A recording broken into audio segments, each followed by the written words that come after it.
maintenant, Monsieur Lemay. Alors, on a un peu prévu les 2 heures de la façon suivante. Guy Dréano va introduire un petit peu, par courtement, le travail de Michel Lemay. Ensuite, pendant 3/4 d'heure, vous allez dire... et ensuite, on fera une petite pause, mais pas sous la forme de café, sous la forme de questions. Et donc, 10 minutes pour respirer un peu. Et ensuite, il reprendra une demi-heure, ce qu'on avait dit, pour dire un petit peu, mais au vu de tout le travail qu'il a réalisé, de la réflexion conduite, aujourd'hui, si on redit ce qu'on a dit ce matin, que l'histoire, faire de l'histoire, c'est faire lien entre le passé, le présent et les enjeux de l'avenir, il souhaite un petit peu dire, mais qu'est-ce que, par rapport à ces enjeux sociétaux, à ces enjeux d'aujourd'hui, de son point de vue, il garderait comme important, et que c'est ça qui sera aussi mis un peu au débat avec vous, parce que c'est ce qui est, non pas passé, mais les bases, les questions qui peuvent se poser à l'avenir dans les enjeux du champ du travail social. Guy ?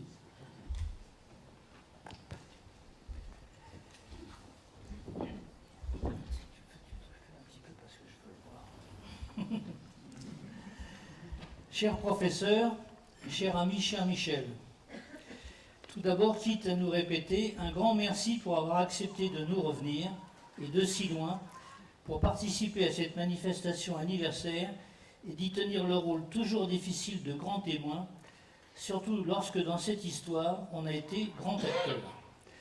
Revenir, chacun aura compris que l'expression est volontairement mal choisie, car personne n'illustre mieux que Michel Lemay la fameuse parole de Deligny, « Sois surtout présent quand tu n'es pas là, car en fait, tu n'es jamais parti. »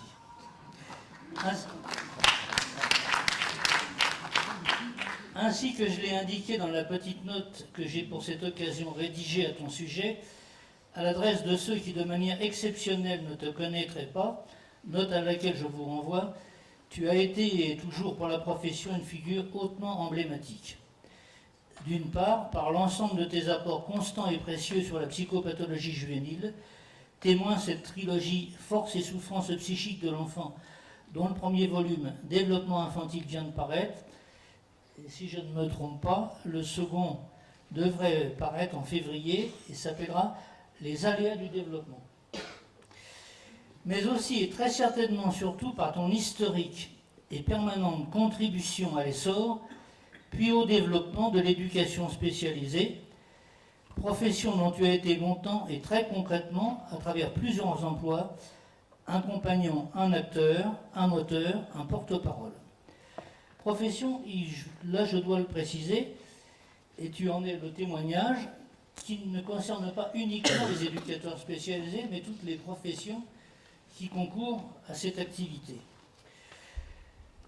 Donc, profession dont tu as été très longtemps et très concrètement, à travers plusieurs emplois, un compagnon, un acteur, un moteur, un porte-parole, je me répète, profession pour laquelle, quelle que soit l'évolution de tes titres et les nombreuses reconnaissances dont sur cette longue période tu as fait l'objet, tu es resté et restes attentivement proche, pour ne pas dire identifié, confondu avec elle, si on en juge par la notoriété de l'éducation spécialisée, titre de l'ouvrage qu'avec Maurice Capul, autre figure emblématique, vous avez produit tous deux. C'est une somme sur la question qu'aucun auteur, qu'aucun élève ne peut depuis près de 20 ans ignorer. J'aurais personnellement beaucoup à dire à propos de ce que l'on vous doit, à toi bien sûr, mais aussi à Maurice Capul, puisque l'occasion m'en est donnée de le dire. Et on sait qu'en ce qui me concerne, j'ai toutes les raisons de le faire. Et notamment concernant la formation, motif entre autres à tant d'échanges. Mais comme il est convenu à juste titre que je ne prendrai pas trop sur ton temps d'exposer, je m'en tiendrai à cette évidemment trop brève présentation, très impatient moi aussi en revanche de savoir quelles observations et quels enseignements tu retiens de toutes ces années.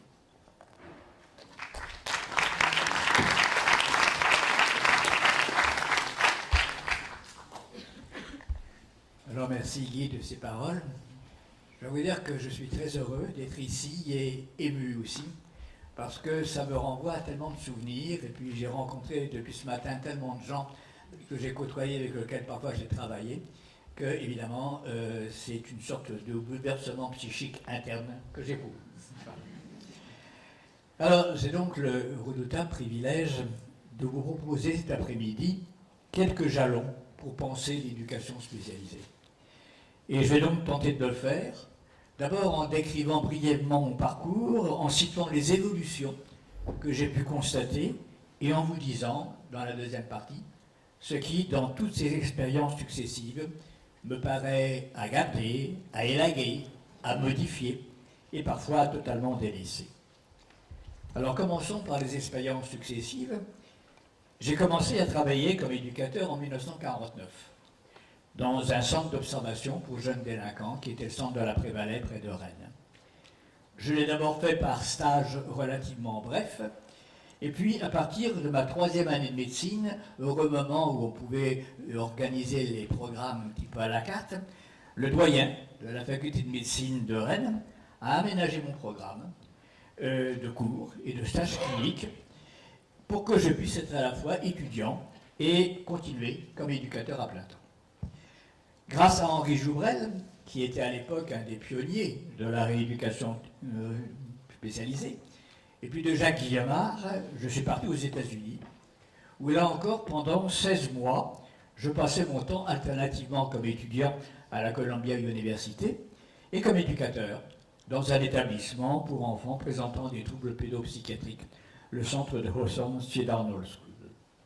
J'ai eu la chance alors immense de connaître des personnes comme Fritz Wedel, David Weinman, dont je traduis le livre, de Bruno Bettelheim, de Janine Guindon, de Gilles Gendreau, de Nathan Ackerman, et tous ces gens-là m'ont introduit à des réflexions méthodologiques et théoriques passionnantes.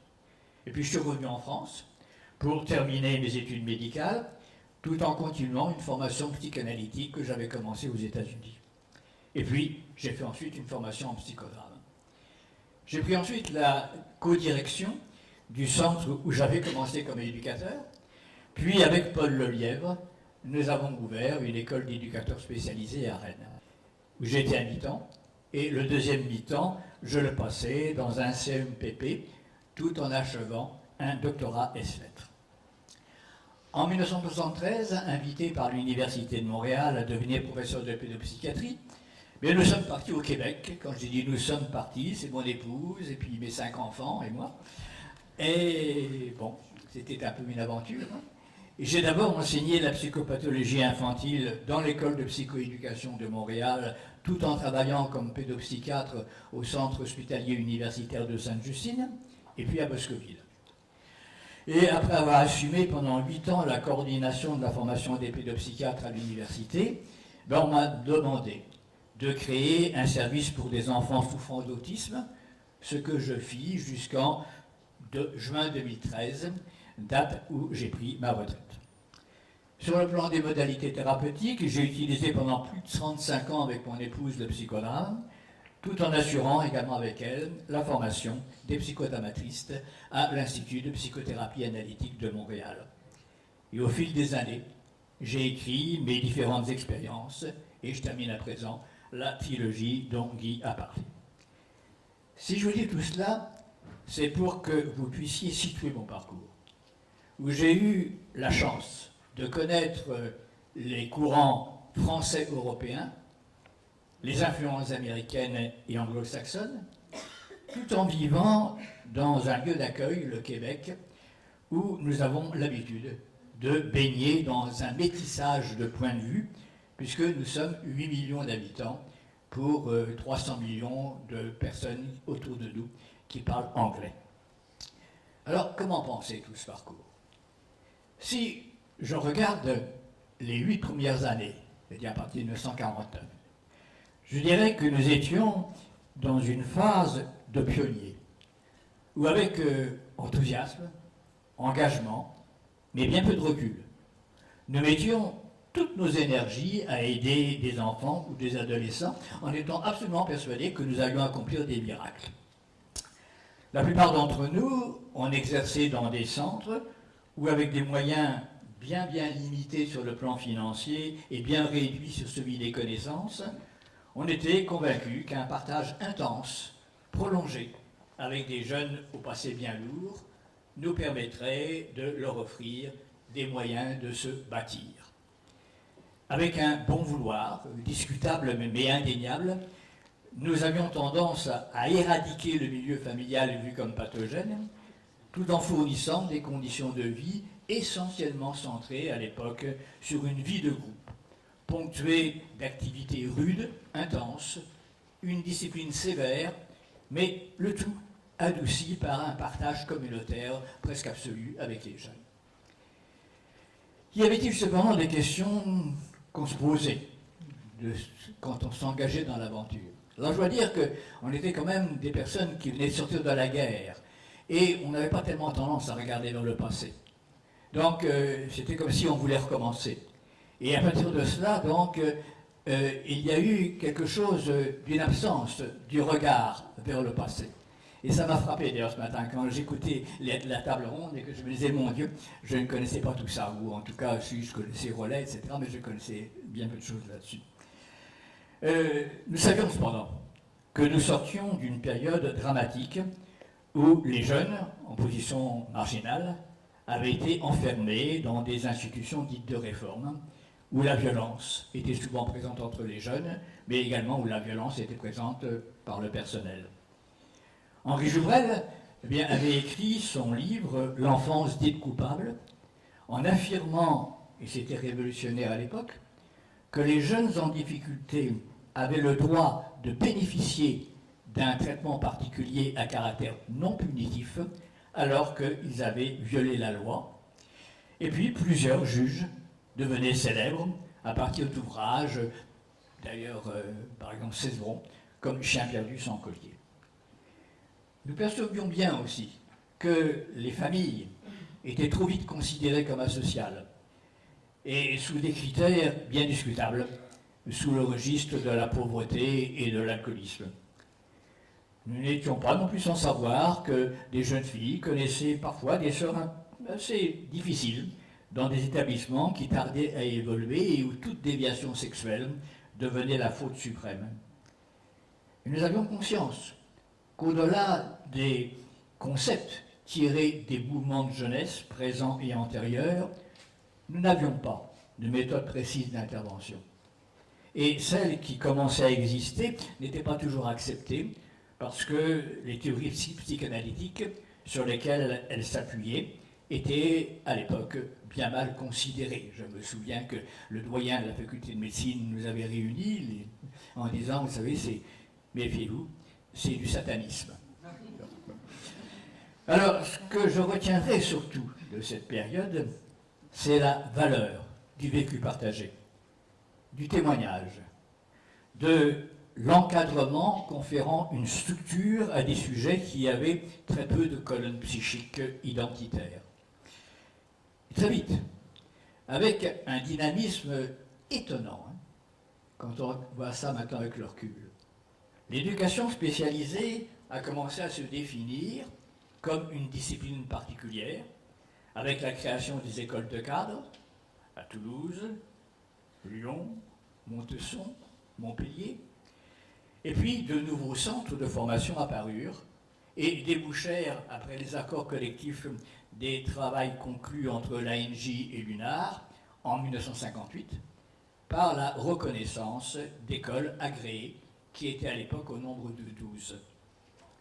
On prit conscience aussi que les internats, qu'on appelait à ce moment-là d'observation et de rééducation, devaient avoir des services de suite, tandis que s'installaient parallèlement des services d'aide à la famille, appelés assistance éducative en milieu ouvert et observation en milieu ouvert. Les internats commencèrent eux-mêmes à désirer collaborer avec les parents, vus non plus comme des maltraitants, mais des fragilisés. Il y eut des essais timides de semi-internat, d'internat du soir, d'internat de jour, et on se mit à parler des foyers de semi-liberté, où des adolescents continuaient leurs études dans des écoles régulières, ou commencer un travail professionnel, tout en bénéficiant d'un soutien éducatif et d'activités culturelles ou autres. Et puis c'est à peu près cette période, soit 1956, que j'eus l'occasion de partir pour près d'1 an et demi aux États-Unis avec une incursion au Canada. Et là, aux États-Unis, une surprise m'y attendait. L'éducateur spécialisé n'existait pas, alors que je venais pour approfondir l'éducation spécialisée. Dans la plupart des internats qui recevaient des enfants en difficulté sociale ou psychique, les soins de base, les repas, les soirées, les couchers, les fins de semaine lorsque les parents ne pouvaient pas prendre les jeunes, étaient confiés à des adultes dont la plupart dépassaient la cinquantaine. Il s'agissait souvent d'ailleurs de couples en retraite qui souhaitaient à la fois s'occuper de jeunes après avoir élevé leurs propres enfants et puis qui souhaitaient aussi améliorer leurs conditions financières. Et ces personnes bien intentionnées n'avaient aucune formation, hormis une supervision, une fois par semaine, faite par un travailleur social. Il était d'ailleurs amusant d'entendre ces intervenants par rapport à la description de leurs tâches. Il leur semblait absolument nécessaire d'avoir eu une longue expérience parentale pour s'occuper de sujets ayant des troubles importants de la personnalité. Et ils comprenaient mal qu'on puisse confier un tel travail à de jeunes adultes, alors que j'entendais parallèlement à ce moment-là en France, qu'on exprimait son inquiétude de devoir continuer à être sur le terrain après la cinquantaine. Alors ces couples éducatifs étaient appelés des cottage parents, un terme qui était également utilisé pour caractériser les familles d'accueil, eux-mêmes coordonnées par des travailleurs sociaux. Après l'école, les jeunes de telles institutions étaient pris en charge plusieurs fois par semaine pour différentes activités culturelles, sportives ou socialisatrices, par des child social workers qui, formés dans le cadre universitaire alors, recevaient une option de spécialisation sur le travail de groupe. Et pour la direction des établissements, ces group workers constituaient le véritable travail éducatif en proposant aux enfants ou aux adolescents des séances où étaient travaillées leurs interrelations, les bases de la socialisation, l'atténuation de certains symptômes qui étaient ciblés par des psychologues ou par des psychiatres. Et sans qu'ils utilisent ce terme, ils pratiquaient ce qu'on appela plus tard les thérapies cognitivo-émotivo-comportementales, où ils se faisaient des approches indéniablement intéressantes, mais qui scotomisaient l'importance de l'accompagnement dans et par le vécu quotidien. Et dans le contenu des activités auxquelles je participais, je retrouvais certains objectifs visés par les éducateurs spécialisés français, sans que cela s'enracine chez ces derniers dans une méthodologie consciemment appliquée. Certains group workers, cependant, opéraient comme éducateurs dans des milieux institutionnels, des internats, des soins de jour, des camps spécialisés, et croyaient à l'importance d'un accompagnement éducatif journalier. Et c'est ainsi que j'ai eu la chance de rencontrer une équipe étonnante autour de Fritz Redel et de David Wyman, qui pour la première fois tentaient de décrire sur un mode transmissible toute une expérience éducative qui était faite dans 3 groupes, le Detroit Root Project, un camp d'été, et puis une institution que je suis allé voir, qui s'appelle Pioneer House. Les observations furent transcrites dans un livre, L'enfant agressif, et ça fut un tournant tellement important pour ma compréhension de l'éducation spécialisée que j'ai traduit ce livre quelques années plus tard, et il est paru donc aux éditions Fleurus à ce moment-là. Dans d'autres contextes, tels que celui de l'école orthogénique de Chicago, avec Bruno Bettelheim, l'encadrement éducatif, hormis quelques personnes clés, 4, était assuré par des psychologues, des psychiatres, des travailleurs sociaux, qui désiraient faire un stage d'1 an ou de plusieurs années pour comprendre les fondements d'une thérapie institutionnelle d'inspiration psychanalytique. Et là encore, j'y puisais bien des enseignements qui ont été conceptualisés dans des ouvrages tels que Un lieu pour renaître ou bien L'amour n'est pas suffisant. Ces expériences éducatives, je les retrouvais aussi souvent dans une maison, en particulier une maison jouant un rôle de prévention à Harlem, Henry Street Settlement House, où j'allais participer à des activités, les soirées, où je suivais mes cours à New York. On voit donc, et c'est encore le cas aux USA, que la prise en charge des enfants en difficulté était généralement assurée par des social workers divisés en 3 catégories. Il y avait à l'époque les case workers, les group workers et les community workers.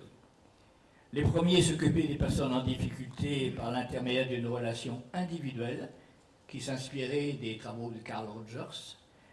Les deuxièmes s'appuyaient sur des approches groupales, soit avec les familles dans le cadre de thérapie familiale inspirée par Nathan Ackerman dont je suivais les cours, soit avec des groupes d'activités type approche Clapson. Et puis les troisièmes réalisaient des interventions communautaires, en particulier avec des équipes de prévention qui travaillaient dans la rue.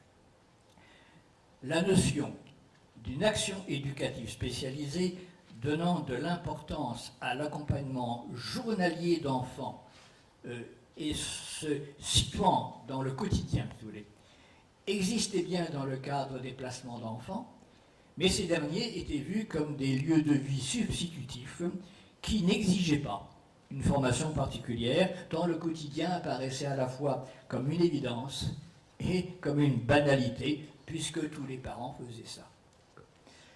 Et on niait les difficultés que ces personnes généreuses, mais sans base d'éducation spécialisée, pouvaient rencontrer, et on occultait l'importance de leur travail. Pour les social workers, la dimension thérapeutique était à rechercher dans les psychothérapies sous leurs diverses formes, et l'accompagnement donc du quotidien était vu comme nécessaire.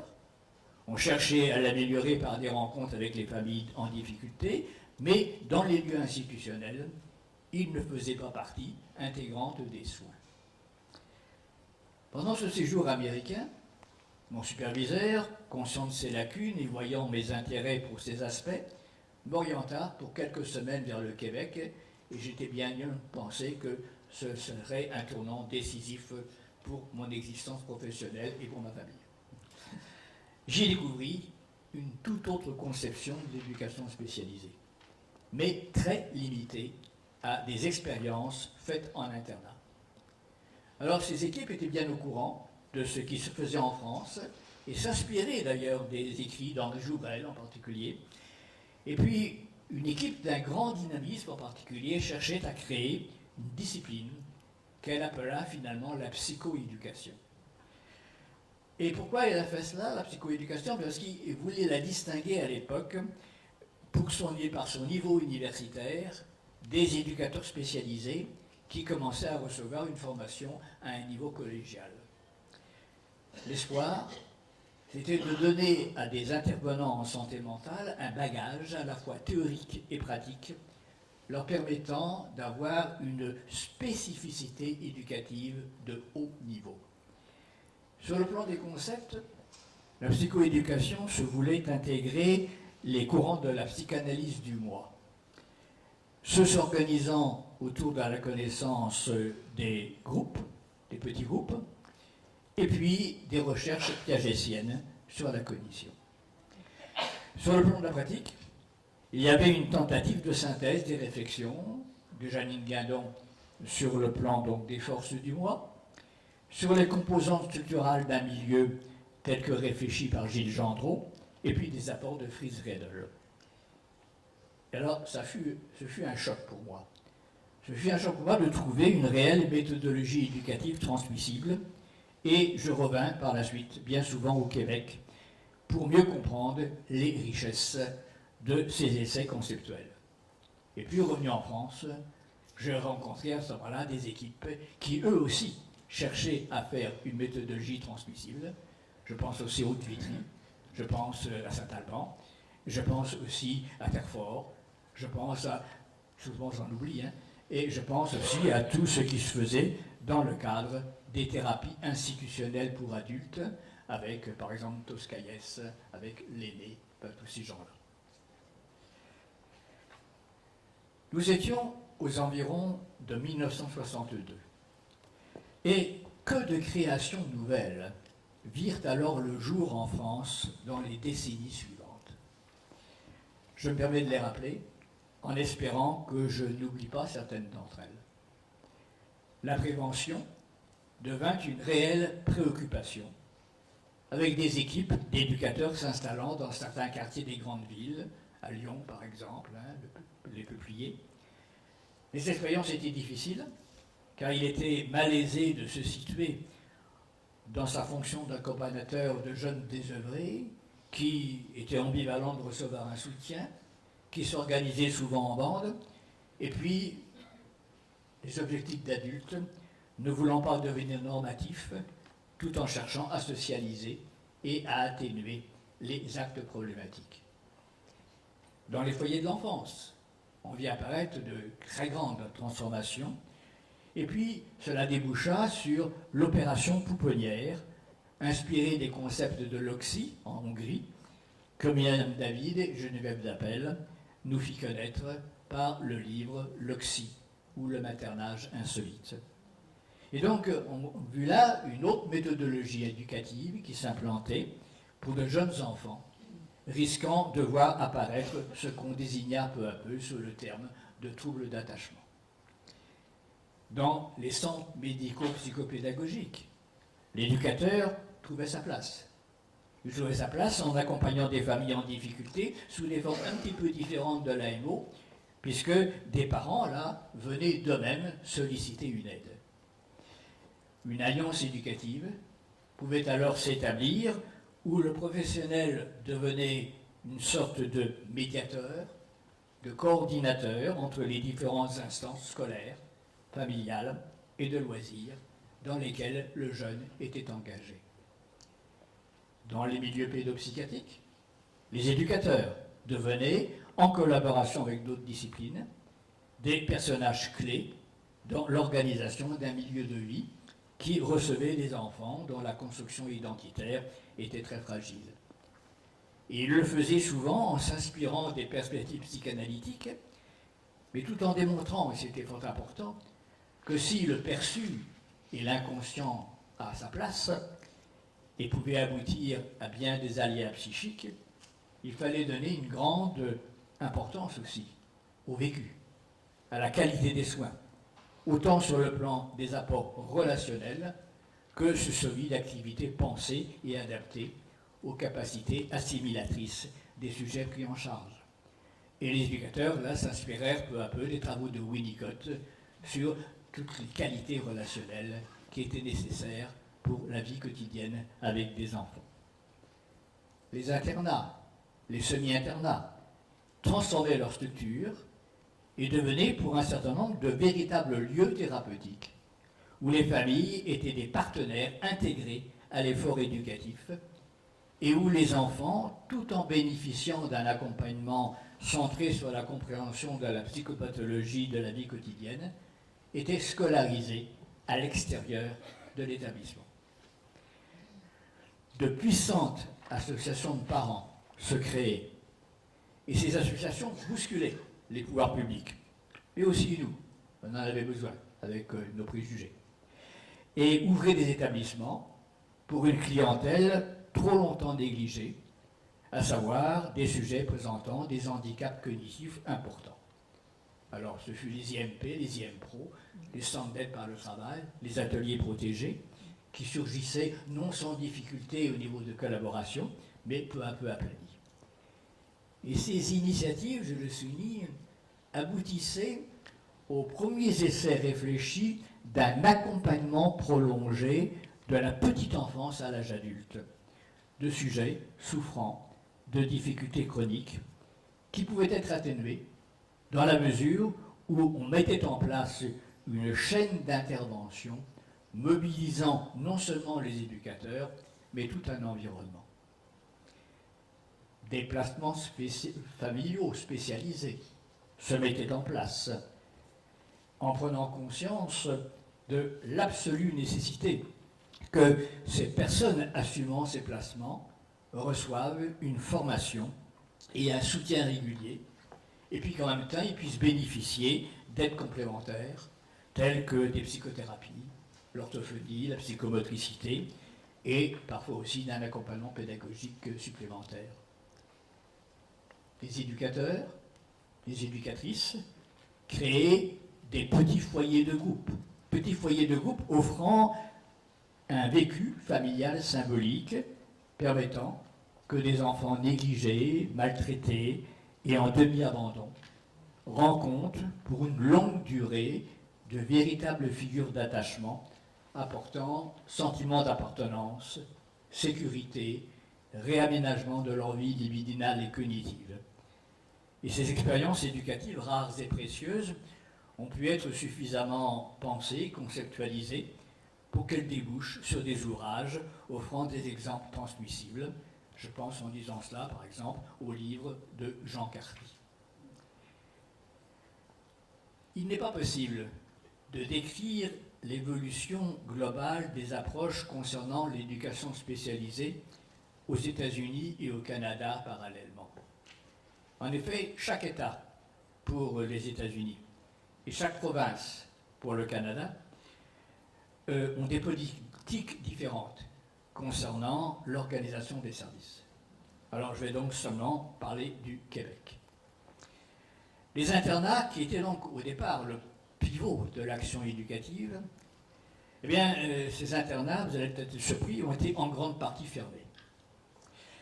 Beaucoup de facteurs ont joué dans cette décision.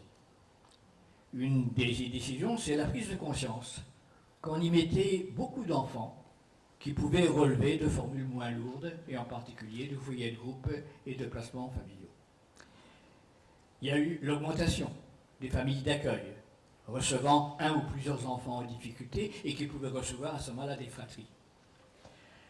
Mais aussi, une autre raison, ça a été la difficulté progressive de trouver des éducateurs acceptant des horaires de travail qu'ils trouvaient peu compatibles avec leurs exigences familiales.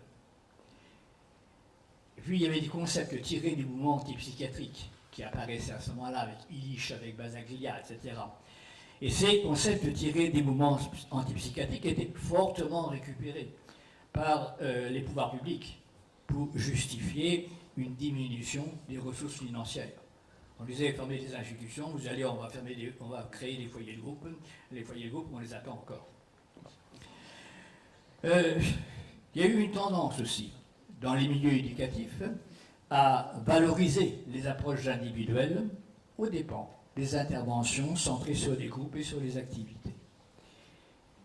Il existait encore quelques centres d'accueil, il en existe d'ailleurs encore quelques centres d'accueil, mais les séjours tendent à être plus courts, quitte à ce que le jeune revienne plusieurs fois dans le même lieu institutionnel. Et sans délaisser la valeur de la relation, ça, heureusement, les établissements s'inspirent beaucoup, depuis les 15 dernières années, sur des programmes que l'on appelle cognitivo-émotivo-comportementaux. Alors, qu'est-ce que ça veut dire là-dedans? Bien, ces programmes mettent l'accent sur des ateliers intensifs avec les jeunes d'enseignement des habiletés sociales, sur des techniques de modification des comportements, insistant sur la prise de connaissance de soi à partir d'exercices, par des auto-observations, sur l'application d'un système de gestion des comportements, où le sujet écrit et réfléchit à sa progression, et puis des actions éducatives très intenses auprès des parents et après la réinsertion sociale. Par contre, ont été créés des centres dits sécuritaires, quelques centres dits sécuritaires, où dans un cadre fermé, des adolescents généralement récidivistes vont bénéficier d'une approche à la fois relationnelle et comportementale et groupale intensive, centrée là encore sur la modification de comportement en évitant le plus possible des séjours longs, mais n'hésitant pas à reprendre le jeune homme ou la jeune fille à plusieurs reprises si cela s'avère nécessaire. La plupart des éducateurs spécialisés et des psychoéducateurs tout en étant coordonnés par des services unifiés, par exemple ce qu'on appelle les centres jeunesse du Québec, travaillent maintenant directement dans les milieux de vie. Les centres locaux de santé communautaire, qui sont des centres installés dans les quartiers et qui s'occupent de l'aspect physique, mais également de l'aspect préventif. Les écoles régulières et les écoles spécialisées pour troubles du comportement. Beaucoup d'éducateurs maintenant travaillent dans les écoles. Et puis des écoles qui sont spécialisées pour les troubles du comportement, pour les atteintes psychopathologiques sévères, pour les troubles dans le spectre de l'autisme, pour les troubles du langage, pour la déficience moyenne et sévère. L'accent est donc beaucoup mis sur le maintien du jeune dans la cité, dans sa famille ou dans des familles substitutives, en s'appuyant aux besoins de services dits de répit, où quand la famille est épuisée, le jeune va pouvoir revenir quelques semaines dans ce lieu. Et puis aussi, beaucoup ce qu'on appelle maintenant les parentalités partagées, c'est-à-dire un temps dans la famille, par exemple 2 jours, et puis le reste dans la famille substitutive, 5 jours. Aussi, on a créé beaucoup de lieux de vie de fin de semaine. On est donc ici dans un tournant idéologique très important, dont je reparlerai un peu plus. Les psychoéducateurs tendent aussi à s'installer en bureau privé, soit pour des approches individuelles, soit pour des approches groupales, et là encore en étroite collaboration avec les parents. Ces services individualisés sont intéressants, mais comme ils ne sont généralement pas remboursés par les régimes de santé, eh bien, ils s'adressent à une clientèle aisée. Et il se constitue ainsi progressivement un système de soins parallèle à celui dit public, et ça, c'est pas sans problème. Et cela remet en question donc une position officielle affirmant que la prévention, les services sociaux, paramédicaux, éducatifs sont ouverts à tous. Un très grand effort aussi a été réalisé pour des jeunes à présent qualifiés de sujets dans le spectre de l'autisme. Sous la pression d'associations de parents et avec l'accord progressif des milieux scolaires, puis des structures pédopsychiatriques, il s'est constitué un réseau d'aide tout à fait intéressant, parce que les querelles stériles entre les perspectives psychanalytiques et comportementales se sont progressivement estompées au Québec. Le plan intégrant les associations parentales, les commissions scolaires, la régie de la santé, la psychoéducation et les diverses disciplines de la santé mentale s'est beaucoup inspiré d'Éric Schoppler, qui, en Caroline, contrairement aux idées véhiculées, parce que ce sont des idées qui sont quelquefois véhiculées comme ça en France, ne préconisait pas une méthode éducative isolée strictement comportementale. Ce que Schoppler préconisait, c'était la mise en place d'une structure globale de soutien pour accompagner le sujet autiste et sa famille depuis le moment où il était repéré jusqu'à la fin de sa vie, si cela était nécessaire. Il comportait donc tout un programme éducatif, scolaire, médical, de loisirs, de soutien groupal, d'intervention postscolaire, y compris au niveau professionnel, afin de répondre aux besoins des jeunes puis d'adultes présentant d'immenses difficultés d'insertion sociale. À la différence de l'OVAS, qui espérait lui guérir les autistes, Schoppler les acceptait tels qu'ils étaient, en cherchant à les soutenir pour qu'ils puissent mener une existence épanouie. Ce plan s'est mis progressivement en place au Québec à partir de 1980, avec ses lacunes, ses oppositions, mais aussi beaucoup d'enthousiasme et d'efforts mutuels de collaboration. À l'heure actuelle, à peu près tous les professionnels ont reçu un perfectionnement leur permettant de mieux comprendre la nature de l'autisme. Les pédagogues ont accepté d'intégrer une partie des sujets dans leur classe régulière, mais à condition d'avoir des soutiens supplémentaires. Et puis se sont ouverts de très nombreuses classes spécialisées pour d'autres. Les associations de parents ont ouvert des unités de perfectionnement pour leurs membres. Il s'est développé des approches éducatives, parfois trop rigides, parfois trop centrées sur l'ABA, mais plus souvent ouvertes dans des directions complémentaires qui sont maintenant enseignées dans les cégeps et dans les universités, en s'inspirant du programme de Dan Baer. Cette réalisation, qui connaît malheureusement des freins, en raison des compressions budgétaires, reste fragile. Et si elle a été bien mise en place jusqu'à l'adolescence, par contre, malheureusement, elle n'est pas poursuivie pour les adultes. Et là, il y a quelque chose de catastrophique, parce qu'il y a un immense effort qui se fait jusqu'à 18 ou 20 ans, et puis plus rien, ou pas grand-chose en tout cas, par la suite.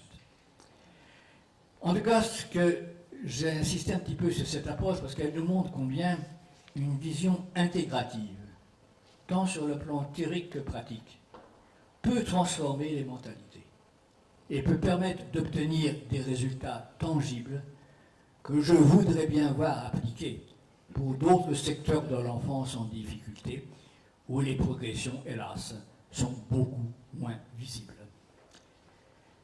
Alors, en présentant tout ce panorama, on peut donc reconnaître aussi bien de ce côté-ci de l'Atlantique que de l'autre côté, qu'il y a eu quand même des avancées indéniables, avec des façons beaucoup plus diversifiées d'envisager l'éducation spécialisée, devenant une discipline à part entière, avec ses théoriciens, ses chercheurs et ses praticiens. Tout ceci s'est fait avec des emprises idéologiques successives concernant les facteurs sous-tendant le développement de l'enfant et pouvant expliquer ses aléas et ses souffrances.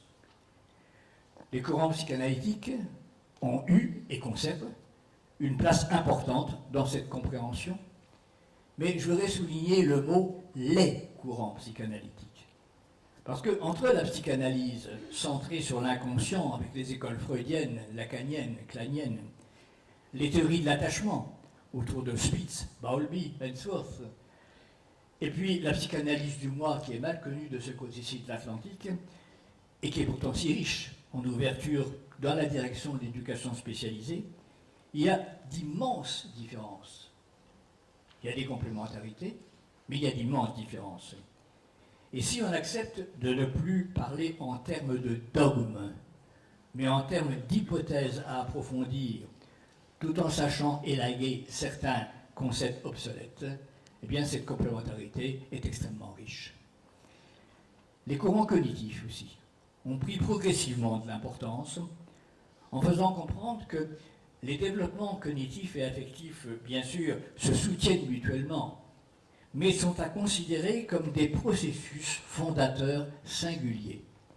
Alors qu'est-ce que je veux dire par là? Je veux dire que de même qu'il y a des distorsions affectives liées au cheminement libidinal, eh bien il y a des distorsions cognitives qui sont consécutives à la progression de la pensée.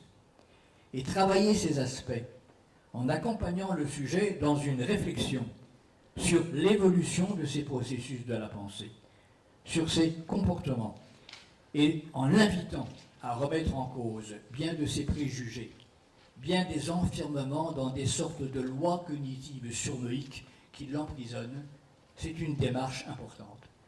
Et c'est aussi une démarche extrêmement importante pour nous, les professionnels. Car Dieu sait si nous travaillons souvent avec des surnois cognitifs qui font que dès qu'il y a un changement, dès qu'il y a une proposition de changement, eh bien on fabrique des anticorps pour bloquer toute possibilité de pouvoir penser autrement.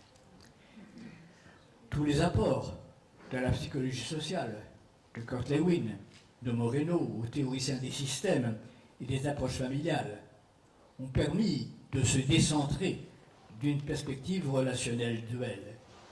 Ils nous conduisent à envisager le mot structure dans une vision beaucoup plus globale, où du petit groupe à une communauté de vie avec ses symboles, sa culture, ses pressions, nous prenons conscience que les multiples facteurs permettant de donner un sens à l'existence de chacun ne s'additionnent pas, mais interagissent les uns avec les autres. Et puis, il y a les découvertes des neurosciences.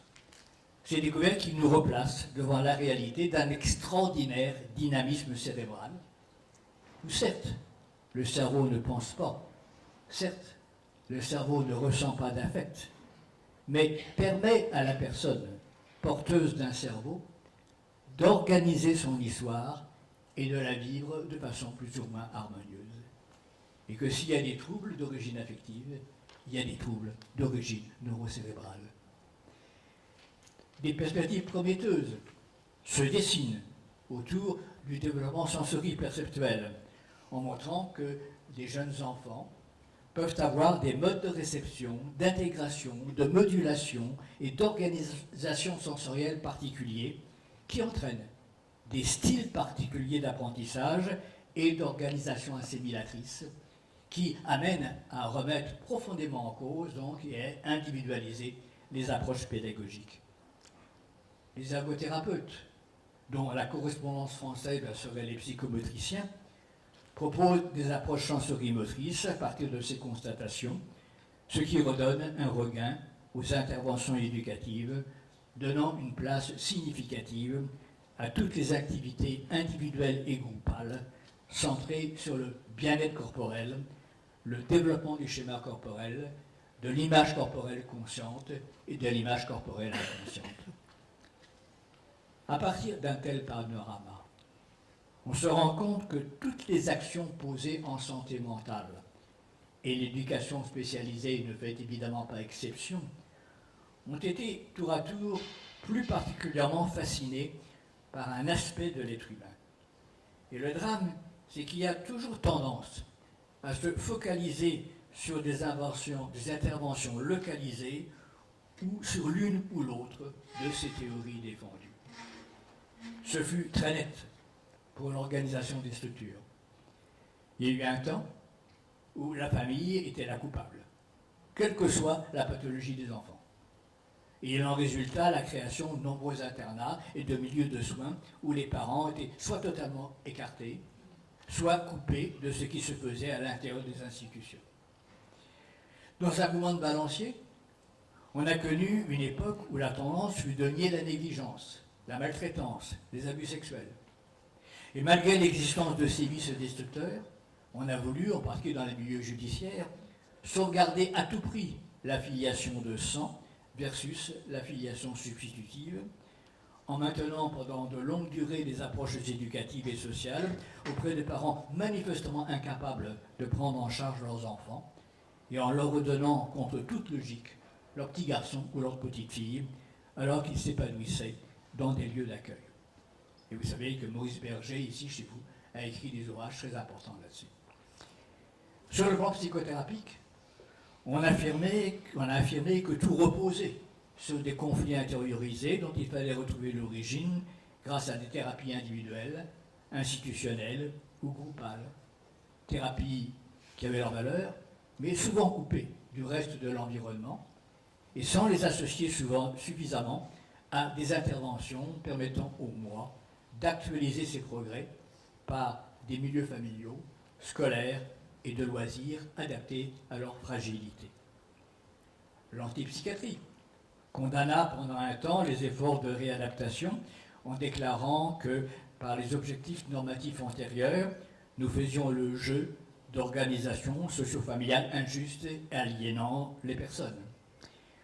On se mit à vouloir généraliser les interventions systémiques. Et le mot structure, qui désignait auparavant tous les processus permettant l'organisation libidinale, prit le sens de multiples influences sociales, modelant peu à peu les communautés de vie, ce qui était intéressant, mais laissait trop de côté les souffrances individuelles.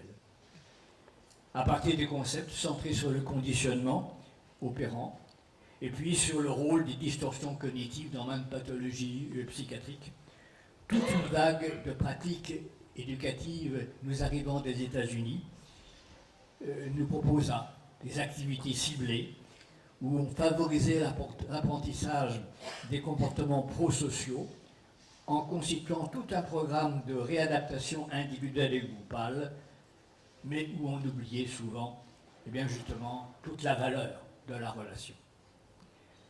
À l'heure actuelle, la psychopharmacologie éveille de nouveaux espoirs en découvrant que des substances chimiques peuvent entraîner des modifications salutaires, parce que ça rend des sujets plus disponibles aux exigences scolaires ou à leur insertion dans leurs différents milieux de vie. Mais on découvre combien il est tentant de vouloir modifier artificiellement des comportements sans les resituer dans une perspective réaliste et surtout dans une perspective humaniste. Donc à chaque fois, avec un mélange d'enthousiasme, de réussite, de dérapage, d'aspects positifs, de déception, d'erreur, on apporta quelque chose de nouveau, mais on a tendance à renier ou à oublier ce que les courants éducatifs et thérapeutiques précédents avaient découvert de valable. C'est-à-dire que la perspective historique devient éradiquée. Et également, on a tendance à dire les autres se sont trompés en utilisant les dérapages des autres pour essayer de justifier une autre direction tout aussi réductionniste. Alors, à partir de toute cette somme incroyable de connaissances et d'expériences accumulées, est-il possible de dégager quelques jalons à conserver? C'est ce que je vais faire, et que je vais faire après une petite pause, dans laquelle je vous propose de réagir par des questions ou des prises de position.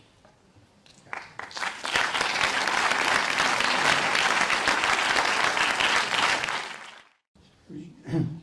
Bernard Montaclair, de Caen. Je voudrais rebondir sur ce que vous avez évoqué, les ordonnances de 45. Les ordonnances de 45. Alors, je vous cite qu'il est très possible que je n'entendrai pas, je demanderai à ce moment-là une traduction parce que je ne suis pas bien entendant. J'essaierai d'être bien parlant, mais c'est... Les ordonnances de 45 sont évidemment fondatrices. Alors, elles ne sont pas encore centenaires, mais elles sont fondatrices. Et il y a un texte qui découlait des ordonnances de 45 qui fondait l'AEMO. L'AMO. L'action active en milieu ouvert. Oui. Or, cette circulaire, il y a une circulaire qui est sortie, qui écrivait noir sur blanc que l'ancienne surveillance éducative ou assistance éducative devait être remplacée, noir sur blanc, devait être remplacée par une action éducative en milieu ouvert. Voilà un texte qui était fondateur de toute une manière de concevoir le travail social, parce que ce n'est pas la même chose d'assister et de surveiller que d'être dans une action et une interaction.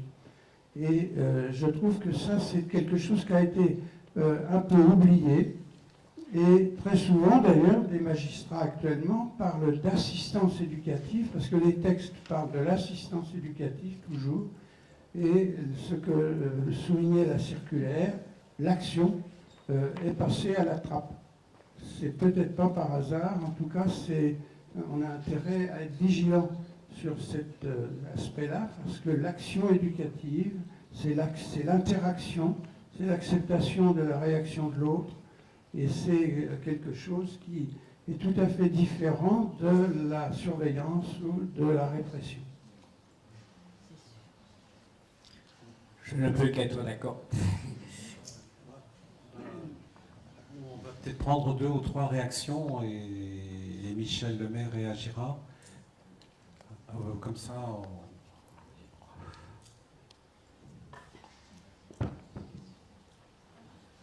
Oui.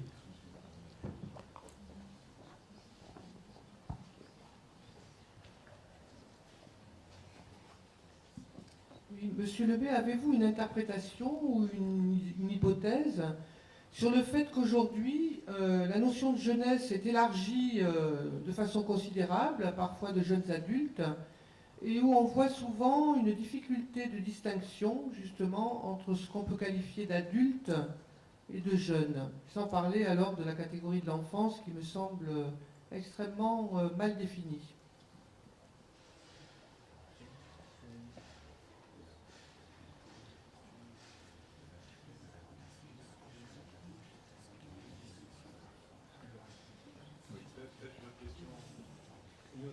Oui, et alors moi j'aurais une question sur l'avenir de l'éducation spécialisée, puisque moi je suis une jeune professionnelle, que j'ai été en formation avec la nouvelle réforme qui a eu des diplômes, et ce cœur du métier qui est fondé sur la notion d'accompagnement, de relations éducatives, quel avenir est là dans une société où les termes de projet, d'intervention sociale avec toute la dimension ponctuelle et d'efficacité qui la sous-tend. Voilà, qu'est-ce que vous pensez aussi de la remise en cause de la menace qui pèse sur la définition même de ce que c'est que l'éducation? Alors, peut-être que ça nous introduit justement dans la deuxième partie de la question, en même temps que vous comprenez bien que ça fait 40 ans que je ne suis plus en France. Donc, je ne peux pas répondre par rapport à les structures de réforme qui concernent maintenant, je dirais, votre pays, puisque je suis canadien, et que, ne les connaissant pas suffisamment, ou pas du tout, je risquerais de dire des bêtises, si vous voulez.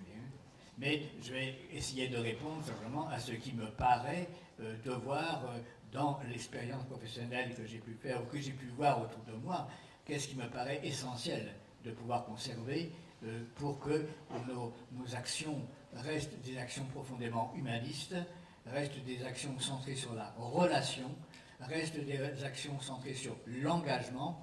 Et je sais très bien que, et ça je crois que c'est chez vous comme chez nous, nous sommes peu à peu envahis par la bureaucratie, nous sommes peu à peu envahis par l'idée qu'il faut regrouper les associations, qu'il faut regrouper les centres, etc. Enfin, il y a un projet absolument fou, par exemple à Montréal actuellement, qui serait de regrouper tous les hôpitaux psychiatriques d'adultes et tous les hôpitaux pédopsychiatriques d'enfants dans une même institution, avec une même structure, ce qui aboutirait à avoir entre 5000 ou 6000 personnes en même temps. Vous comprenez bien qu'à ce moment-là, le jeu de la relation, la possibilité de créer des choses, la possibilité de prendre des initiatives, c'est complètement jugulé. Et qu'il faut se battre pour que ce genre de choses, ces folies-là, ne se réalisent pas. D'autant plus qu'en plus c'est justifié pour des raisons budgétaires et que ça coûte finalement plus cher.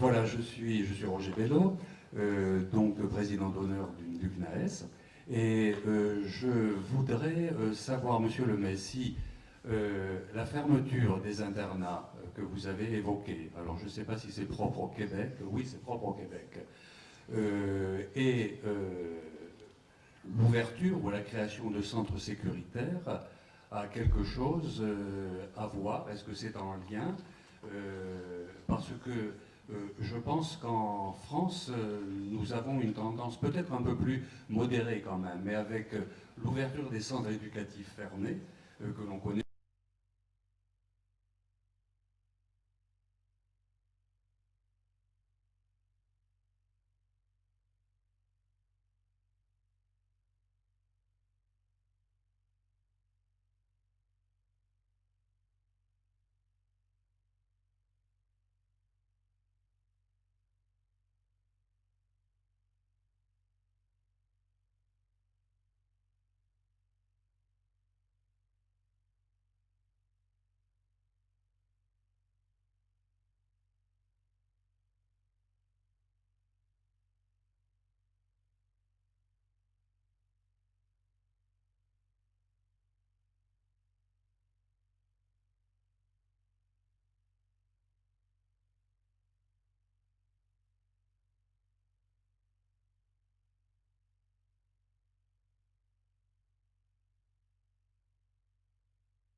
Monsieur Lemay, je suis là-haut. Je voudrais revenir sur l'intervention de la jeune professionnelle tout à l'heure sur l'évolution de la Allez, moi je vais aller là-bas parce que quand j'étais ici, j'entendais. Mais maintenant, j'entends plus là. Il y a un problème aussi de micro.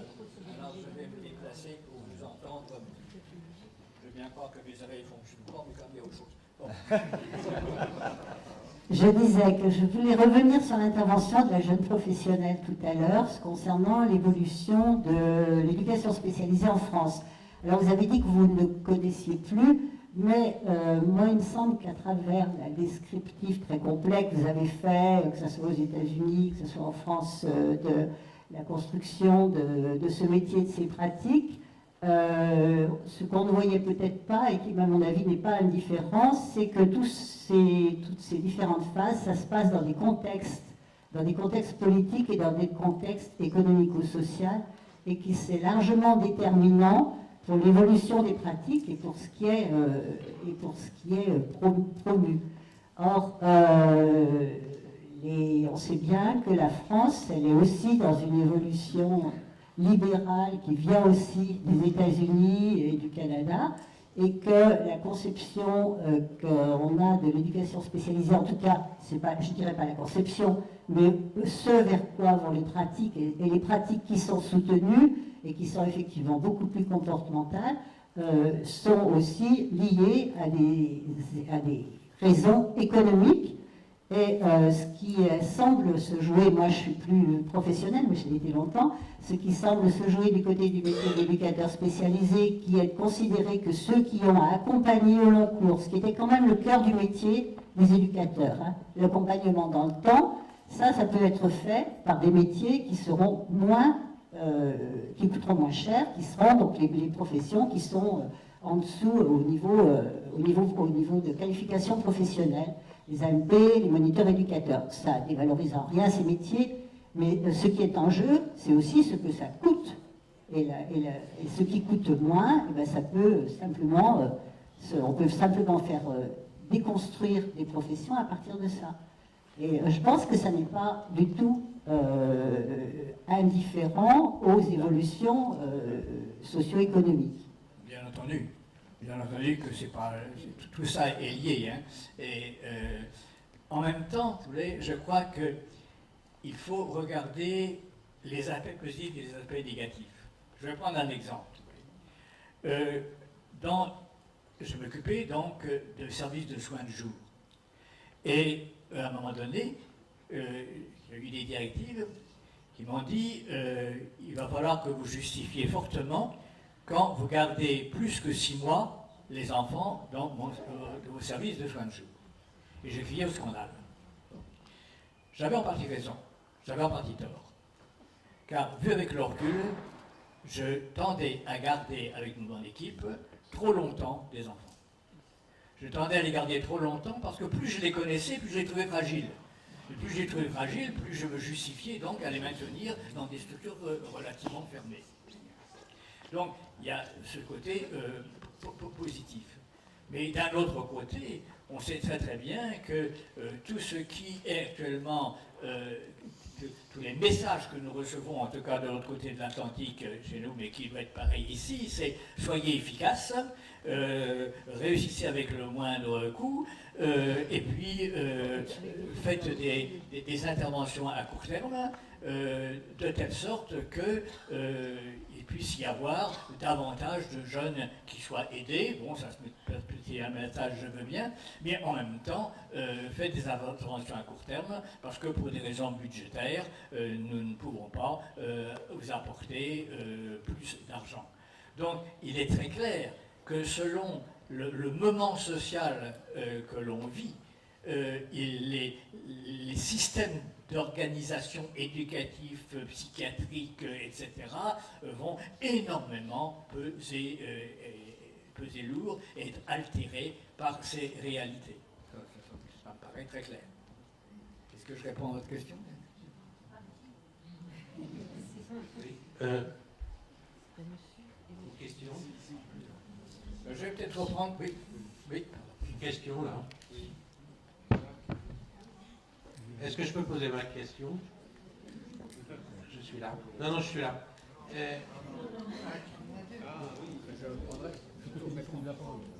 Nous sommes en mutualité.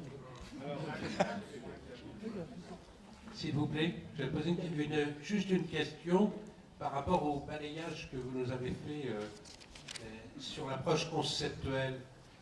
Vous nous avez parlé, je suis là, pardon, vous avez parlé de la vision intégrative et de la vision inclusive, qui a traversé un peu les approches au Canada, mais qui nous traverse beaucoup en France. En ce moment, par une juxtaposition de textes qui proviennent de ministères différents, mais qui mettent les équipes quelquefois à mal, et notamment les équipes de soins, par rapport à cette vision inclusive et cette vision intégrative. Juste quelques précisions, je dirais, sur votre conception de la vision inclusive telle qu'on nous la propose aujourd'hui dans les textes, en France en tout cas. Mais ça, là, je ne peux pas vous répondre, étant donné que je ne suis pas suffisamment en France, si vous voulez, pour pouvoir répondre. Et ce n'est pas une manière de me dérober, c'est que je suis dans une structure différente, mais je crois qu'il y a quand même des éléments qui sont assez proches les uns des autres. Et ce que je découvre depuis le début de nos professions, c'est que c'est extrêmement difficile d'accepter la notion de l'intégratif. Alors, il y a plusieurs raisons. Il y a d'abord les raisons économiques, etc., que vous soulignez. Mais il y a aussi, de la part des professionnels, une énorme résistance à accepter des approches intégratives. C'est-à-dire d'admettre, si vous voulez, que quand on dit bien, il faut sauver tout ce que la psychanalyse nous a apporté, mais en même temps, il faut reconnaître qu'il y a dans les courants cognitifs des choses importantes qui se font actuellement, que dans les aspects groupaux, il y a des choses importantes également, qu'il faut avoir une vision sociale dans laquelle communautaire, etc.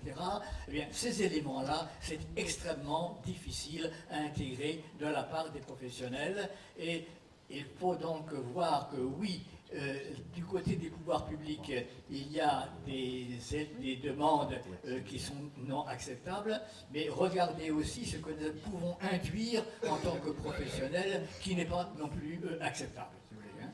Et il n'y a pas de doute que, par exemple, pendant très longtemps, nous n'avons pas su suffisamment expliquer ce que nous faisions. Je crois que nous n'avons pas pu non plus, on disait, c'est pas possible d'apprécier l'efficacité de nos actions. Et comme c'est pas possible d'apprécier l'efficacité de nos actions, refusons les recherches sur le devenir des sujets que nous accompagnons. Ce genre de message-là me paraît inacceptable. Il faut que nous prouvions nos interventions, il faut que nous comparions des interventions les unes par rapport aux autres, et il faut en même temps que nous acceptions de se dire, puisqu'il y a toujours l'idée qu'on est un être biopsychosocial, que oui, les perspectives biologiques, neurodéveloppementales sont essentielles, de la même manière que les perspectives de l'affectivité consciente et inconsciente sont absolument essentielles à regarder, de la même manière que l'aspect cognitif en tant qu'aspect cognitif est tout à fait essentiel à regarder, que l'aspect sensori-perceptuel est important à regarder, que l'aspect groupal est à regarder, et que c'est dans un ensemble donc de regards intégratifs et en même temps historiques que nous pouvons progresser et dire voilà ce que nous faisons. Quoi. Jacques, j'aime bien cette façon de dire. Oui, s'il vous plaît. Parce qu'il faut que vous puissiez, je crois, Michel Lemay, oui, parce qu'il y a encore une autre partie qu'il a préparée, qui sont ces jalons.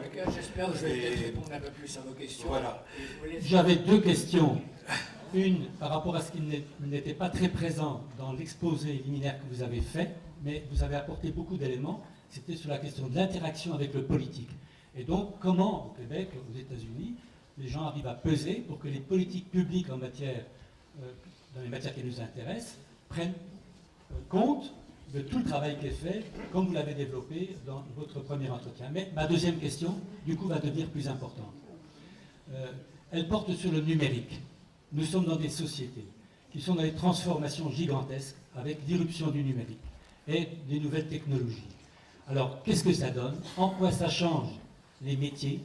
En quoi ça change les situations pratiques vécues dans les institutions avec des jeunes, avec leur smartphone, qui n'arrêtent pas d'être dans des positions de communication, avec leurs parents, qui interviennent à tout bout de champ auprès des directeurs en disant « Je viens d'être informé qu'il vient de se passer ça, s'il vous plaît, donnez-moi une explication ». Bref, il y a des tas de choses qui sont en train de se faire. On vient de faire un colloque avec le GEPSO, où je siège au titre du CNAES, à Menton, à mi-septembre, et on a été interpellés par des étudiants qui nous ont dit « Mais comment? C'est seulement maintenant que vous vous préoccupez du problème ?» Et alors, il y a un autre aspect, c'est la manipulation idéologique. On voit des jeunes qui parce qu'ils passent du temps dans la communication de leur ordinateur avec des tiers, arrivent à se faire embobiner comme c'est pas possible. Et donc la question de la protection de l'enfance prend un nouveau volet qui nous laisse un peu pantois.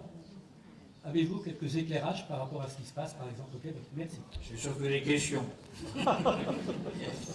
Il est évident que nous sommes actuellement dans une période de mutation absolument extraordinaire. Et que nous sommes en train de découvrir d'abord qu'il y a plusieurs manières de construire son identité. Et que ça, c'est pas simple. Et c'est le processus de mondialisation qui nous le fait découvrir.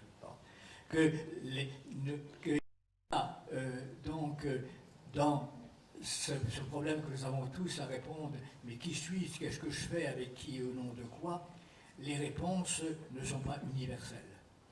Et que à partir de cela, dans une société qui reçoit de plus en plus des personnes qui ont des perspectives identitaires différentes, c'est d'une part une énorme richesse, car je pense que le métissage est une énorme richesse, mais en même temps, c'est une apparition d'énormes problèmes sur le plan de la communication, de la compréhension réciproque et des interventions que l'on peut offrir.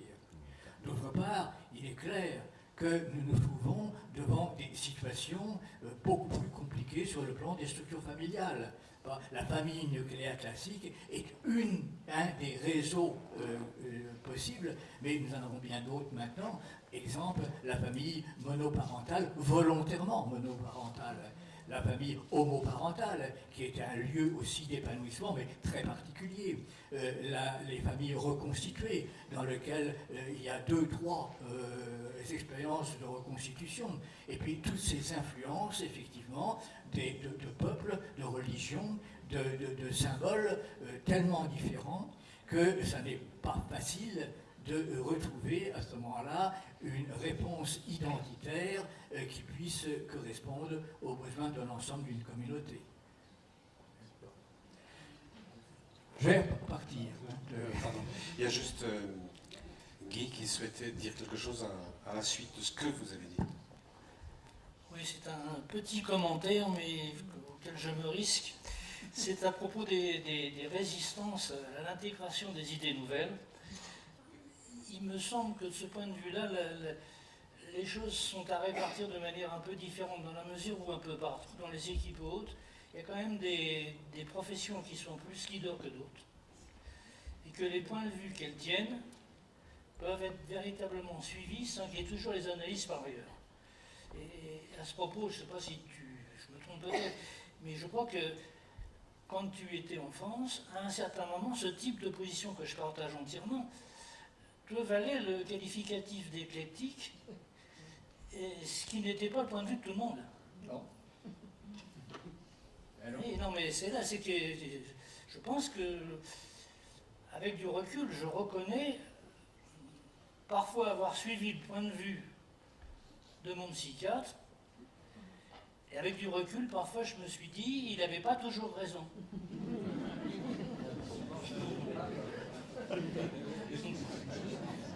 Ça, si vous voulez, il y a quand même...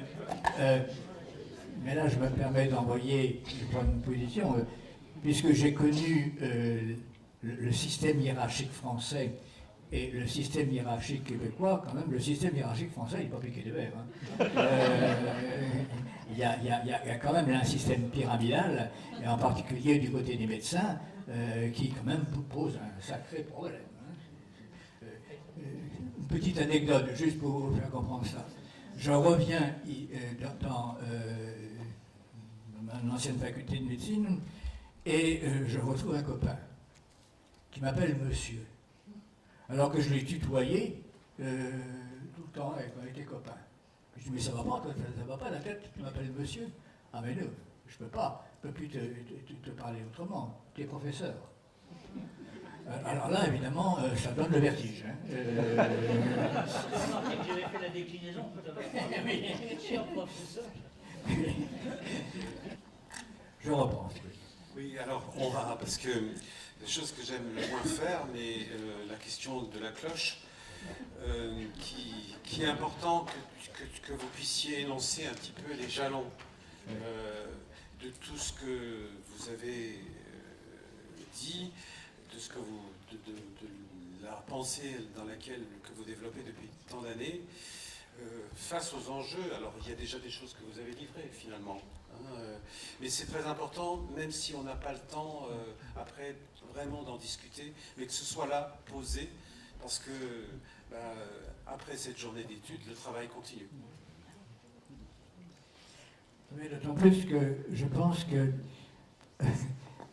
ce n'est pas les réponses qui sont importantes, c'est l'ébranlement que la question pose et que l'on résout par soi-même par la suite. Alors, est-ce qu'il est possible de mettre en évidence les richesses et les élats d'un parcours en gardant comme un trésor la soif de connaître du nouveau, sans couper les racines d'un savoir antérieur?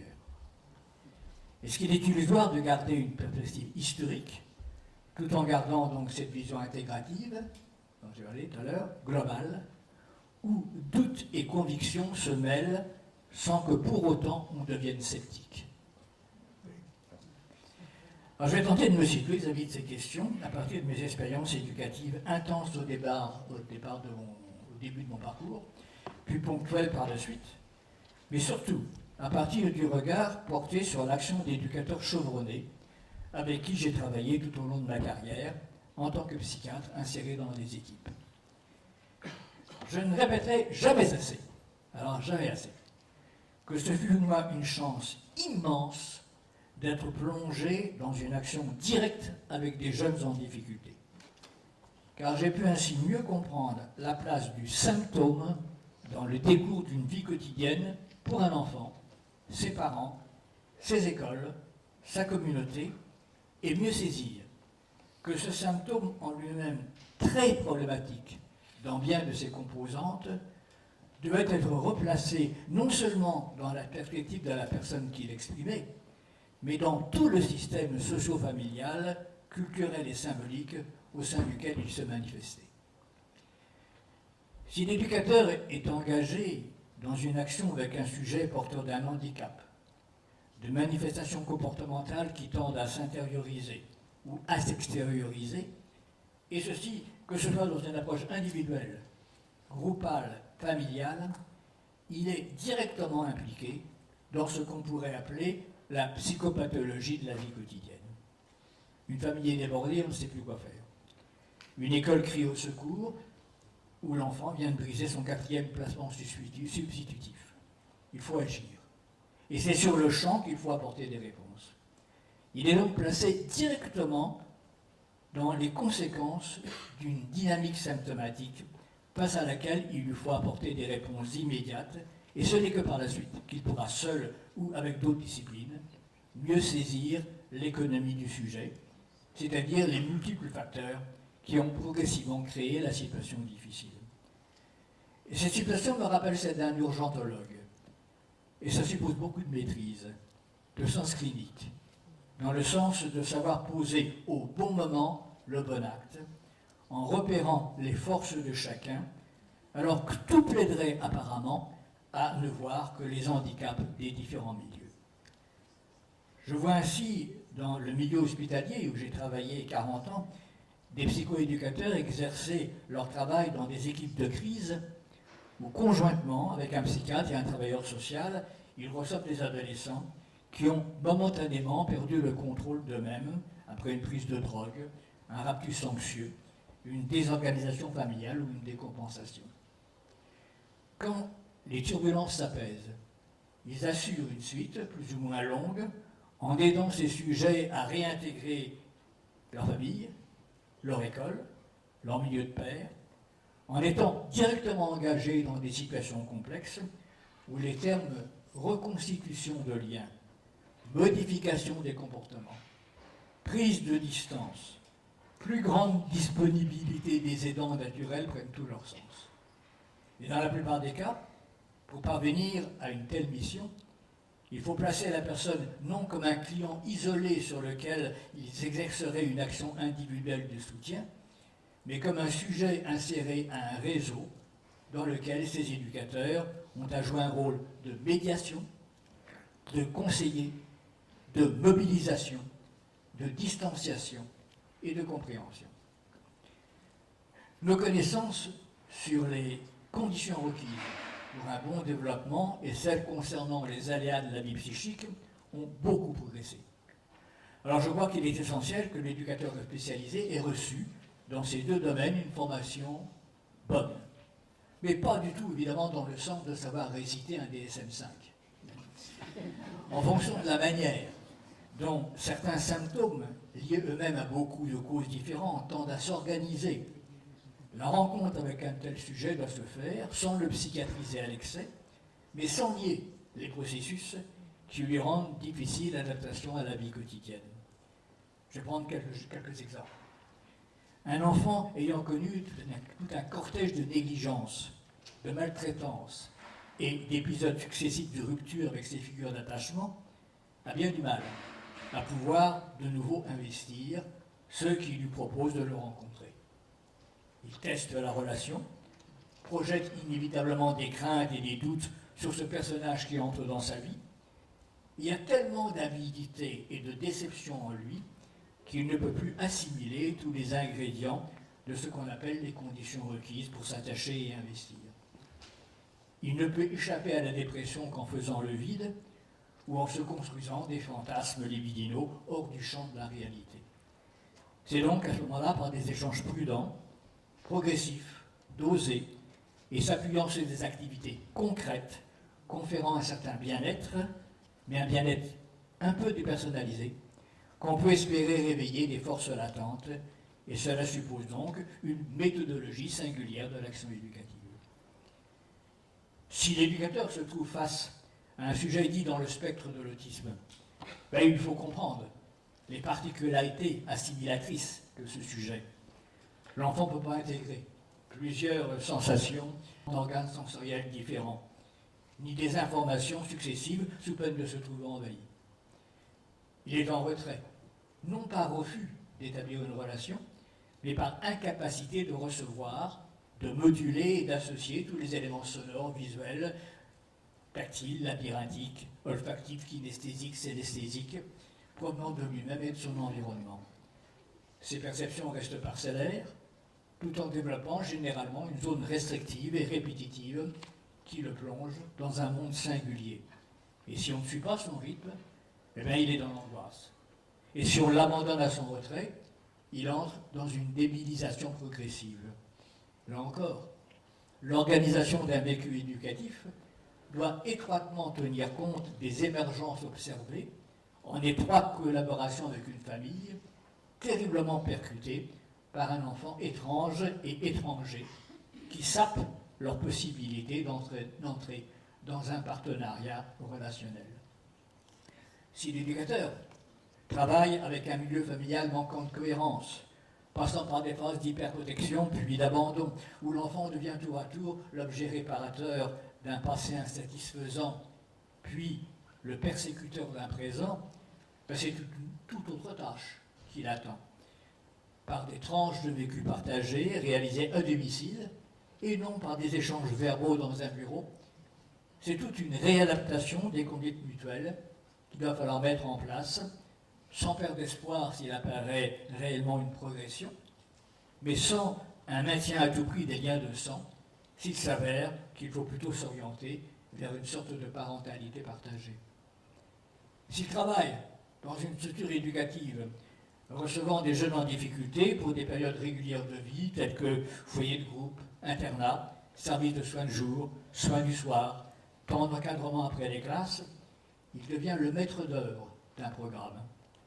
Et ce projet pensée selon une analyse soigneuse des forces et des limites de chacun, tente de permettre à des personnes présentant des handicaps affectifs, cognitifs, comportementaux, de pouvoir assimiler autant les ingrédients sensoriels, relationnels qu'intellectuels, pour retrouver confiance en lui-même et développer des aptitudes qui ne pouvaient plus s'actualiser sans transformer les exigences rencontrées.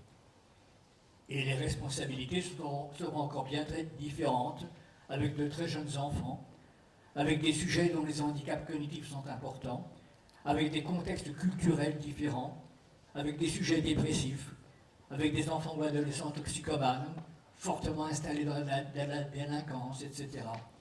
Au point, je crois, qu'il faut maintenant envisager des options éducatives, des perfectionnements en cours d'emploi, faisant office de passerelle pour passer d'une option à une autre, d'une forme de pathologie que l'on va rencontrer. Quelques mots sur la formation. Toutes ces formes d'action énumérées exigent de bonnes connaissances sur le développement et les aléas dans la construction de l'être humain, mais elles demandent surtout une maîtrise de la praxis. Cela signifie donc une interrelation étroite entre les instances d'enseignement et les lieux de stage, et ça devient difficile du fait de la dispersion des solutions proposées et du peu de temps dont disposent les intervenants en place pour suivre leurs stagiaires. Nous avons du mal aussi à définir des programmes reconnus chez vous entre tous les pays européens et chez nous entre les provinces, et les définitions très différentes du travail social aux États-Unis. Cela débouche trop souvent maintenant sur l'apport d'informations très générales, avec relativement peu de notions pouvant s'appliquer à une identité professionnelle à l'aise dans l'action. Et il y a chez nous de fortes pressions pour donner des moyens normatifs d'intervention au détriment des réflexions centrées sur la compréhension de l'histoire personnelle de chaque sujet accompagné. Se regarder dans sa démarche, pouvoir parler de tous les sentiments éveillés par la complexité des problèmes soulevés et par le choc de la rencontre au jour le jour avec la misère autant individuelle que sociale, ne sont plus des éléments importants dans le curriculum au nom de l'efficacité. Et ces aspects humanistes doivent absolument à nouveau faire l'objet de nos visées formatrices. Pour revenir au travail journalier d'éducateur spécialisé, je souhaiterais pour ma part que deux directions soient toujours objet de préoccupation. L'une, c'est tenter de relier de façon cohérente ce qu'il fait avec toutes les autres interventions entreprises et replacer toujours l'enfant au sein de son milieu familial, lui-même perçu dans ses conditions économiques, professionnelles, culturelles, systémiques, dans le sens de la famille élargie. L'autre, savoir se situer comme un aidant préoccupé par tous les aspects de la vie quotidienne, afin d'actualiser les forces et atténuer les difficultés dans le déroulement de l'existence journalière. Et cela signifie savoir se situer dans sa spécificité par rapport aux autres interventions. Et cette classification est bien souvent absente, et cela ne concerne pas que l'éducateur. En dehors des structures publiques ou subventionnées regroupant des équipes pluridisciplinaires visant généralement des objectifs précis, les professionnels de la santé mentale et de l'action communautaire ont de la difficulté à se définir les uns par rapport aux autres. Et il y a une grande tendance actuellement à se replier vers des approches individuelles et très individualistes, où le terme de psychothérapie devient une dénomination passe-partout, sans poser des indications précises d'objectifs en fonction de la situation globale rencontrée. Et c'est trop souvent par hasard, et en fonction des places disponibles, que l'enfant se trouve orienté plutôt vers une psychothérapie d'orthodoxie freudienne, ou une thérapie visant plus ses aspects interactionnels, de la gestalt, du psychodrame, une thérapie familiale, une thérapie corporelle, une thérapie behaviorale, une thérapie cognitivo-comportementale, du counseling, une rééducation des troubles d'apprentissage, et sans oublier, bien sûr, les choix idéologiques hégémoniques du moment. Il manque trop souvent à côté de telles approches possibles, un tuteur d'accompagnement de la vie quotidienne qui, par des activités faites avec le jeune et par des échanges réguliers avec ses parents, son milieu scolaire, ses milieux de loisirs, les soins déjà mis en place actuellement ou antérieurement, peut établir une alliance avec tous les protagonistes afin que l'enfant ou l'adolescent en difficulté puisse sentir qu'une stratégie globale lui est offerte, stratégie dont il comprend le sens et dans laquelle il est impliqué. Cela signifie que cet intervenant s'interroge sur tous les aspects de ce que j'aime bien appeler les diverses vertèbres de la colonne psychique identitaire. Alors prenons-les une par une. Que fait-il, cet intervenant, pour soutenir le corps dans sa maturation, dans ses composantes motrices et gestuelles, et de là, dans l'élaboration du schéma corporel et de l'image corporelle? Comment est-il le sujet à trouver des petits espaces existentiels où il peut s'installer dans la sécurité et le bien-être? Est-ce qu'il l'amène à faire des liens entre les différentes séquences temporelles qui forment les jalons de son parcours journalier? L'invite-t-il à établir des liens de cause à effet entre ce qu'il lui est demandé de faire, ce qu'il fait, et les résultats obtenus ou les échecs vécus? Comment le soutient-il pour gérer ses phases d'anxiété? Et quelle personne trouve-t-il pour alimenter sa sécurité et sa confiance en lui-même? Comment va-t-on valoriser, éveiller, enrichir tous ces modes d'expression symbolique, qu'il s'agisse du langage intérieur et verbal, du jeu et de toutes les formes de création spontanée ou en émergence? Comment sont accueillis tous ces élans pulsionnels vers les personnes significatives de son existence? Et qu'y a-t-il ici à soutenir, à accentuer, voire à canaliser ou à interdire? Comment l'aider à se socialiser au sein d'un groupe d'amis grâce à des activités sportives, culturelles ou autres? Comment se règlent les crises éventuelles? Et comment cet intervenant se situe-t-il dans son rôle de médiation et de tierce personne, sans complicité, sans jugement blessant? Quand faut-il qu'il s'efface, tout en étant prêt à assurer une continuité de présence, si cela s'avère nécessaire? Et comment peut-il faire tout cela dans un contexte de relation d'aide authentique, où les termes d'empathie, d'écoute, de confiance, d'autorité, de contenance, d'anticipation positive, de miroir, de repérage des forces, de mise en évidence des zones laculaires, de regard sur la progression, prennent tout leur sens? Un tel éducateur qui sait à la fois devenir un point de repère, une image rassurante aussi bien pour l'enfant que pour les milieux gravitant autour de lui, et d'un apport immense et spécifique, car il n'y a pas beaucoup d'autres intervenants cherchant à garder une vision aussi globale et intégrative, tout en devenant un membre discret mais puissant, grâce à son insertion directe dans différents milieux de vie. Il devient peu à peu un personnage réel, avec ses forces et ses limites. Il devient une figure symbolique d'attachement. Il est un professionnel sur lequel sont projetées des attentes multiformes. Il est un sujet sur lequel s'opèrent des mouvements transférentiels qui ne s'éliquident pas ici par des interprétations, mais par des réponses ajustées, n'alimentant pas les manifestations symptomatiques issues de ces mouvements. La tâche est difficile, engageante d'autant plus que les économiques et culturels, les problèmes de pauvreté et de chômage, de migration compliquent encore le travail.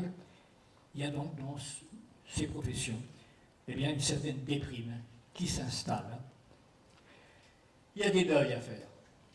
Aucune théorie, aussi brillante soit-elle, ne peut expliquer par elle-même la complexité du développement de l'être humain et ses vicissitudes psychiques. Nous savons bien mal distinguer encore les souffrances existentielles issues de nos rencontres avec ceux que nous voudrions aimer, et puis les véritables handicaps psychiques. Les neurosciences nous vont peu à peu découvrir que s'il y a bien une certaine continuité entre le normal et le pathologique, elle n'est pas aussi totale qu'on l'a affirmé.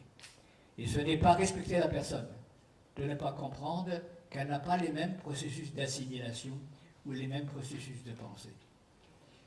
En dépit d'immenses efforts dans ces multiples directions, les troubles de la personnalité demeurent omniprésents, et la parole au sens global du terme apaise souvent, mais ne guérit pas. Nous sommes des êtres confrontés au manque. Et à la fois ce manque inévitable nous fait connaître l'anxiété et nous permet de créer les plus belles œuvres de l'humanité, mais en même temps nous font bien souffrir. Et l'affirmation « nous naissons avec les mêmes chances », c'est une imposture. Et Dieu sait si on la voit aux États-Unis. Il y a des constatations irritantes. Tout ce qui concerne l'enfance a du mal à être pris au sérieux. Et on ne s'y intéresse que si elle devient gênante, en cherchant comment la replacer dans des normes et en ayant bien du mal à trouver que ces manifestations peuvent être créatrices. Il n'est pas facile de faire reconnaître que l'éducation spécialisée est une discipline professionnelle particulièrement complexe. Les structures cherchant à encadrer l'aide à l'enfance deviennent de plus en plus lourdes et limitent le dynamisme de tous ceux qui veulent s'écarter des critères administratifs qui valorisent trop souvent l'inertie, la répétition et les visions à court terme. Les restrictions budgétaires entraînent des réductions de postes et suscitent des demandes irréalistes d'efficacité immédiate, en parlant plus en termes de statistiques que dans une perspective humaniste. Et puis il y a des réalités dérangeantes aussi à regarder. De magnifiques réalisations disparaissent avec leurs créateurs sans laisser de traces. C'est particulièrement vrai pour tout ce qui concerne les thérapies institutionnelles. Les rivalités idéologiques et professionnelles constituent des freins importants à toute progression. Il se crée subtilement une hiérarchie entre les disciplines. S'intégrer au quotidien pour rendre ce qui paraît insignifiant signifiant est une idée qui a bien du mal à passer. Et il est rare de garder une vision historique, interactive et globale. Nos métiers sont exigeants, bousculent nos vies familiales et nos loisirs, et la tendance, quand même il faut bien le dire, c'est de se bâtir des règles de protection individuelle et syndicale qui sont quelque peu en contradiction avec les besoins des enfants et des familles en difficulté. Nous voulons tous des changements, mais quand ils bousculent nos habitudes, nous fabriquons des anticorps pour les éradiquer. Il y a des prises de conscience aussi nécessaires mais gênantes. Il y a quand même peu de conceptions théoriques nouvelles, et en dehors de quelques percées dans les neurosciences, la plupart des auteurs qui forment la base de nos réflexions et de nos pratiques sont des penseurs antérieurs à 1980. Des pionniers s'ouvrant vers de nouvelles directions deviennent bien rares. Il y a une certaine déprime qui entraîne une certaine inertie. Alors, faut-il être pessimiste en parlant de stagnation, voire de régression? Faut-il être optimiste en pensant qu'avec la somme des connaissances et des expériences accumulées, il était temps de faire une pause, décanter, assimiler, accommoder du fait d'une nouvelle pression sociale, organiser, et à partir de ce nouvel équilibre, repartir dans des essais plus novateurs? Chacun de nous doit répondre à son propre niveau. Et ce que je dis n'est pas propre à l'éducation spécialisée, car cela se voit chez tous les professionnels actuellement œuvrant dans le monde des difficultés mentales et sociales. Je m'arrête là, mais je trouve bien significatif que toutes ces paroles soient prononcées dans un lieu où on entrepose des archives. Permettez-moi en conclusion d'associer sur ces deux mots, entreposer et archives. Entreposer, ce n'est pas déposer des urnes remplies de poussière pour qu'elles se recouvrent progressivement de toiles d'araignée. Ce n'est pas laisser jaunir peu à peu les images d'une histoire passée. Ce n'est pas abandonner les trésors, mais mettre en lieu sûr des connaissances et des témoignages, afin qu'entre toutes ces acquisitions, il puisse être ajouté d'autres apports. même s'il faut les décanter, les replacer dans un contexte social donné et abandonner certains concepts dont on découvre les erreurs, les idées ne sont pas dépassées, elles sont à dépasser. C'est-à-dire savoir en reprendre certains aspects pour y ajouter des compléments, des nuances et des idées et pratiques qui ne pouvaient pas être disponibles antérieurement à cause d'éléments scientifiques manquants. Dans le mot archive, il y a le terme arche. Et une arche, ça repose sur des fondations et ne peut exister que si on connaît la dynamique des matériaux. Elle est un lieu de passage d'un point X à un point Y et nous introduit donc dans de nouveaux paysages. Elle est aussi un symbole d'alliance et d'espérance. Et si on revient au mot archive, tous ces documents sont des miroirs. Et certes, comme dans le stade du miroir, ils peuvent nous aliéner, et il faut alors passer d'imaginaire au symbolique grâce à un nouveau langage, mais ils sont aussi un héritage. Et sans celui-ci, il n'y aurait que répétition, redondance, tâtonnement sans fin.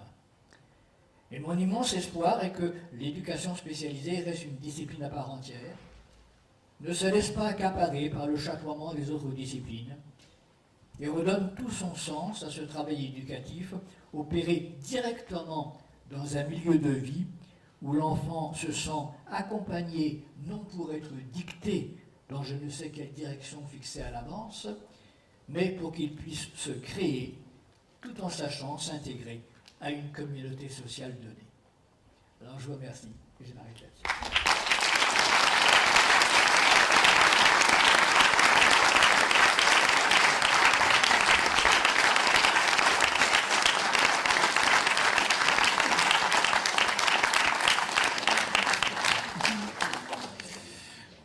Bon, je crois qu'il n'y a pas beaucoup de choses tout de suite à ajouter. Parce que, bon, de nouveau le temps, mais quand même dire que, à la fois, Michel, vous avez écrit ce que vous avez dit. Donc c'est effectivement, au niveau de l'intervention, un document qui pourra circuler et que nous ferons circuler. Parce que je trouve que vraiment, vous ouvrez de l'espérance. J'aime beaucoup ce symbole de l'arche. Et puis finalement, vous ne le savez pas, ça, ici en France, on est un certain nombre à participer à des travaux qui s'appellent les États généraux du travail social. Et ben, vous avez donné une partie du programme finalement. Ce qui est intéressant car il va y avoir l'année prochaine au Québec les États généraux de la psychoéducation. Et voilà. Et voilà. Non, mais c'est sérieux, je crois qu'il y a là, moi qui participe à certains groupes de travail, je crois que là, par rapport à l'éducation spécialisée, vous avez pointé des points essentiels. Et outre le fait que c'est un document écrit, il y a aussi un enregistrement vidéo qu'on mettra en ligne sur le site du CNAES. Donc l'intégralité de votre intervention sera visionnable pour toute personne qui souhaite le faire. Et puis tous nos amis et nos collègues pourront aussi la regarder, j'espère, assez rapidement sur le site. Donc merci encore une fois, Michel Lemay. Vous allez repartir outre-Atlantique demain. Bonne soirée. Et puis nous continuons encore par un tout petit bout qui est la présentation du portail Enfants en justice. Merci et nous vous applaudissons encore une fois.